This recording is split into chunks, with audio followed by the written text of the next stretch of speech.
రాష్ట్రంలో రాగల 3 రోజులు వర్షాలు కురిసే అవకాశం ఉన్నదని హైదరాబాద్ వాతావరణ కేంద్రం తెలిపింది. దక్షిణ కోస్తా ఆంధ్ర తీర ప్రాంతంలో కొనసాగుతున్న ఉపరితల ఆవర్తనం నైరుతి బంగాళాఖాతం ప్రాంతానికి తరలిపోయింది. నైరుతి రుతుపవనాలు రాష్ట్రం నుంచి తిరోగమనానికి వచ్చే 2-3 రోజుల్లో అనుకూల పరిస్థితులు ఏర్పడుతున్నాయని వెల్లడించింది. దీని ప్రభావంతో రాబోయే 3 రోజులు రాష్ట్ర వ్యాప్తంగా మోస్తారు నుంచి భారీ వర్షాలు అక్కడక్కడ కురిసే అవకాశం ఉన్నట్టు తెలిపింది. వర్షాలు కురిసే సమయంలో పిడుగుపాట్లతో పాటు 30 నుంచి 40 కిలోమీటర్ల వేగంతో ఈదురుగాలు వీచే అవకాశం ఉన్నట్టు వెల్లడించింది. అటు ఉపరితల ఆవర్తన ప్రభావంతో పలు జిల్లాల్లో మోస్తారు నుంచి భారీ వర్షాలు కురుస్తున్నాయి.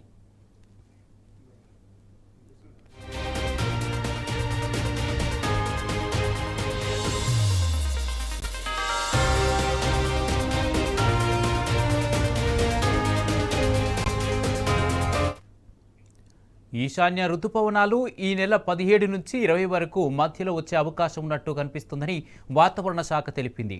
ఇవి తమిళనాడు, పాండిచ్చేరి, ఏపీ, కర్ణాటక, కేరళలో ప్రభావం చూపిస్తాయని వెల్లడించింది. ఈశాన్య రుతుపవనాల రాకతో అక్టోబర్ నుంచి డిసెంబర్ మధ్య వరుస అల్పపీడనాలు ఏర్పడే అవకాశం ఉందని పేర్కొంది.